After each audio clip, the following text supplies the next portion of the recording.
j'espère que vous allez bien. Aujourd'hui on se retrouve dans une nouvelle vidéo avec encore une fois un nouveau make-up et une nouvelle tenue puisque je suis un petit peu déguisée en nonne, un petit peu, totalement en fait. Donc voilà, troisième vidéo, oui troisième vidéo de la semaine de l'horreur. Et aujourd'hui je vais vous faire une sélection de livres à lire pendant la période d'Halloween, donc je pense plutôt de septembre à novembre. Je pense que c'est un petit peu la période. Et du coup voilà, et donc c'est parti pour cette petite sélection. I want you to show me how to get to know someone like you, someone like you. I want you to know me, cause I know then you'll see we can be true, we can be true. Le premier livre, c'est un livre avec des créatures mortes, mais pas tellement, avec une petite touche d'humour. Et franchement c'est un livre qui fait ni trop peur, ni pas assez. Et franchement je trouve que voilà, si vous avez peur, si vous avez des petites poules mouillées, je pense que c'est le roman qu'il vous faut. Je parle de Alice au pays des zombies de Jenna Showalter, ici que j'ai aux éditions Mosaïque. Voilà, donc c'est le tome 1 des chroniques de Zombieland. Donc il y en a 3, 4, je sais plus combien il y a de tomes, mais ici c'est le premier tome. Et voilà, franchement c'est un bon petit livre je pense pour Halloween. Et voilà. On reste dans les livres qui là sont peut-être un peu plus enfantins, mais du coup qui restent quand même bien accessibles, qui font pas trop peur. Je parle de Chair de poule de R.L. Stein. Ici j'ai le roman du film dont je vous ai parlé dans la sélection de films aux éditions Bayard Jeunesse. Mais à l'origine, voilà, ici j'ai le roman du film, le roman du film. Mais à l'origine ce sont des romans, voilà, des romans avec plusieurs romans en fait des Chairs de poule. Ici voilà j'ai le roman du film, mais ça n'empêche pas, il y en a beaucoup d'autres, il y en a plein. R.L. Stein nous fait peur à chaque fois dans ses romans, en restant quand même dans le minimum, vu que c'est quand même dessiné pour un public jeunesse. Mais franchement, une bonne surprise et celui-ci il est vachement top. Voilà, donc là j'ai le roman du film, mais voilà, mais vous pouvez vous procurer les romans originaux. Ça restera le même niveau de flip et voilà. Ensuite là on part dans un roman qui est peut-être un petit peu moins soft, qui parle de sorcières de Salem, de malédiction, deux choses que personnellement j'adore. Je parle de Conversion de Catherine O aux éditions Albert Michel, donc O, oui, je sais pas comment ça se prononce, je suis désolée. C'est un roman que j'ai vu passer énormément, c'est un roman qui me tentait énormément et voilà, et il est vraiment top. Voilà, donc ça parle de sorcières de Salem. Voilà, donc c'est dans un lycée et en fait il y a des adolescents qui commencent à avoir des pertes de cheveux, des choses étranges, voilà, des pertes de cheveux, des paralysies, des quintes de tout, etc. etc. Et en fait ces symptômes en fait rappellent les symptômes que plusieurs personnes avaient eu durant l'époque des sorcières de Salem, voilà, du procès des sorcières de Salem. Et donc voilà, c'est un roman qui est assez étrange, qui est très bien ficelé, voilà, et l'auteure elle-même est une descendante d'une des sorcières entre guillemets de Salem. Voilà, donc rien que ça c'est juste dingue. Et voilà, franchement c'est un super bouquin, allez-y si vous n'avez pas peur de faire des nuits blanches. On revient dans des romans soft puisque maintenant je vais vous parler de James et la grosse pêche de Roald Dahl. Je pense que les romans de Roald Dahl sont parfaits pour cette période là, que ce soit James et la grosse pêche, Le bon gros géant, Mathilda, Charlie et la chocolaterie. Voilà, tous ces romans là sont écrits par Roald Dahl. Il en a fait encore plein d'autres. Personnellement James et la grosse pêche est peut-être un petit peu moins connu que les autres et franchement il est super bien et je trouve que c'est celui qui va peut-être un peu le mieux pour la période d'Halloween. Il y en a d'autres mais celui-là c'est le premier qui me passe à l'esprit vraiment quand on me dit Roald Dahl et Halloween. Donc voilà, franchement pareil, il est super bien. Ça parle d'un petit garçon qui a perdu ses parents, qui est élevé par ses tantes il me semble. Voilà, ses tantes qui sont très méchantes.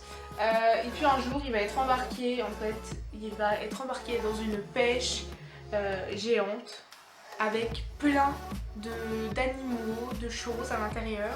C'est très étrange, mais c'est un roman juste superbe, c'est une grosse pépite et franchement c'est un roman qui est super beau avec une morale de dingue et franchement je vous laisse aller le lire je vous laisse aller le découvrir pour savoir ce qu'il en est et où va s'achever son petit voyage et franchement voilà. Ensuite, donc là on va parler plus d'un auteur en général et puis voilà, je pense que tout le monde le connaît de nom au moins puisque en général quand on dit Halloween, auteur américain qui fait bien flipper, qui écrit beaucoup de romans d'horreur et qui est le roi, le maître de l'horreur en roman, je parle bien évidemment de Stephen King. Oui, évidemment. Donc là j'ai pris 2 romans, j'ai pris ça, le tome 1 et j'ai pris Le Bazar des mauvais rêves. Voilà, j'en ai plein d'autres de lui.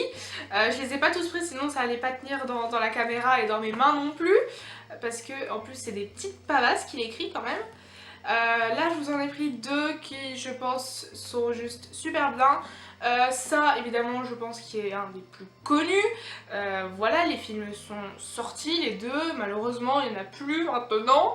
Mais voilà, je pense que vous connaissez, c'est obligé. Le Bazar des mauvais rêves, celui-ci est peut-être un petit peu moins connu même s'il reste bien connu étant donné que c'est quand même du Stephen King. Mais il est peut-être ouais, un petit peu moins, oui, on en parle peut-être un peu moins, mais franchement il vaut largement le détour, déjà avec les couvertures, le titre, tout. Je veux dire, voilà, vous avez cette tête là avec des papillons qui est avec un trou et puis au fond on voit quand même une faucheuse. Je veux dire, bah moi ça me donne envie, là aussi de l'eau, un bateau et tout, rien que ça me donne envie en fait de lire. Donc vraiment ça, voilà, j'ai pris les 2 là, j'en ai beaucoup d'autres, il en a écrit beaucoup d'autres. Il a écrit Revival, Giant que j'ai aussi lu, qui est superbe, qui est aussi, voilà, qui est le premier en fait Stephen King que j'ai lu. Et franchement si vous voulez commencer Stephen King, je pense que celui-ci est très très bien pour commencer, donc Joyland, parce que franchement il n'est pas forcément très flippant. Et franchement ça va, il a écrit Salem, Shining, le tome 2 de ça, il a écrit La Ligne Verte, il en a écrit plein, je peux pas tous les citer sinon ça en ferait beaucoup trop. Il a écrit Brume, Jessie, Christine, bref on va arrêter là, mais voilà, je vous en ai cité des qui ont été pour la plupart adaptés au cinéma. Voilà, donc ça qui a eu droit à quand même 2 adaptations, enfin 3, oui 3, enfin oui, voilà, bref. Donc ça, La Ligne Verte, Shining, Christine, ils ont eu droit à leur adaptation. Et j'en oublie parce que on a eu beaucoup d'autres des adaptations de romans de Stephen King. Et pas pour rien qu'on dit que c'est quand même le maître de l'horreur pour les bouquins. Voilà, pour les films c'est James Wan principalement. En roman, c'est Stephen King. Voilà, c'est le maître de l'horreur des romans. C'est le maître de l'horreur quoi. Voilà, je pense que vous le connaissez de nom. Il n'a pas eu une vie facile, franchement, il n'a pas eu une vie facile. Si vous voulez que je vous fasse une vidéo d'ailleurs plus ciblée vraiment sur Stephen King, dites-le moi dans les commentaires, voilà, et je serais ravie de vous le faire parce c'est un auteur qui a une vie très intéressante, très compliquée, avec des moments très durs, mais qui vaut la peine en fait d'être connu en fait. Et c'est pour ça aussi que j'adore autant ces romans, c'est parce que derrière il y a eu des choses de vécu et voilà. On continue avec les romans de Mary Higgins Clark. Ici j'ai une édition France Loisirs il me semble. Une édition France Loisirs que j'avais trouvée chez Emmaüs et qui sont juste sublimes. J'en ai 3 comme ça qui sont juste sublimes. Voilà, voilà, je vous laisse admirer la beauté du roman quand même. Voilà, voilà, il n'y a rien à dire de plus. Du coup voilà, donc Mary Higgins Clark, pareil on peut dire que c'est un petit peu celle-ci, la maître du policier, du roman policier, du thriller, tout ça.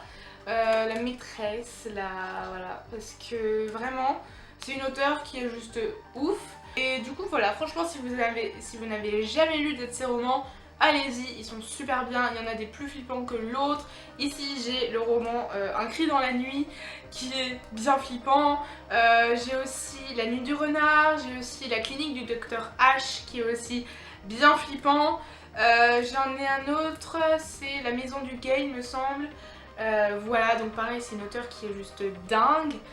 Donc pareil là c'est pas vraiment un roman précis que je vous présente, c'est plus une auteure. Mais tous ces romans en fait sont dans le même style, donc voilà, et c'est une auteure vraiment une source sûre si vous voulez vous faire quand même bien frissonner et avoir des bonnes sueurs froides. Donc voilà. Et enfin le dernier roman qui est je pense un classique aussi, même plus un classique quand même que Roald Dahl. Je parle de Le chien des Baskerville de Sir Arthur Conan Doyle. Je pense que vous connaissez cet auteur puisque vous l'avez compris, je pense, si vous connaissez.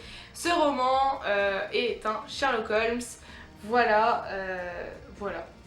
Sir Arthur Conan Doyle, c'est l'auteur des Sherlock Holmes. Il en a écrit beaucoup. Et puis donc du coup, Les chiens des Baskerville, qui est juste dingue. J'avais vu le film, donc un film qui date mais qui était plutôt top et du coup ça m'avait donné envie de lire le roman que j'ai trouvé du coup à Emmaüs également. Donc si vous avez un Emmaüs près de chez vous, allez-y les amis parce que vous pourrez trouver 1 million de livres là-bas, c'est juste trop bien, c'est le paradis des bouquins. Et du coup voilà. Donc il est classé dans les policiers et bah c'est ça en fait, un Sherlock Holmes, hein, c'est policier. Et franchement il est top parce que du coup le chien des Baskerville ça fait quand même un petit peu... Je vous lis la première phrase. Hein. Un chien démoniaque rôde dans la lande sur les terres de la famille Baskerville. Voilà, c'est la première phrase du mini résumé qu'il y a ici. Et voilà, il en faut pas plus. Et puis franchement ouais ça donne envie de lire. Et franchement bah il est trop bien quoi. Voilà, il est trop bien. Donc voilà, donc au total je vous ai présenté quand même 2, 4, 6, 8 livres, enfin 8 livres oui, même s'il y a quand même 2 auteurs en fait, 2, 3, même si la plupart quand même au final ça revient à présenter des auteurs bien pour Halloween, parce que Sir Arthur Conan Doyle, Mary Higgins Clark, Stephen King, Roald Dahl et R.L. Stein aussi, voilà donc en fait ça vous fait 2, 4, 5, enfin ça fait 5 auteurs et 2 romans en fait vraiment simples et puis voilà. Du coup voilà, j'espère que cette sélection de livres vous aura plu. Si vous avez lu des de ces romans, n'hésitez pas à me le dire dans les commentaires et à me donner votre avis. Du coup moi je vous dis à demain pour une nouvelle vidéo. Bye.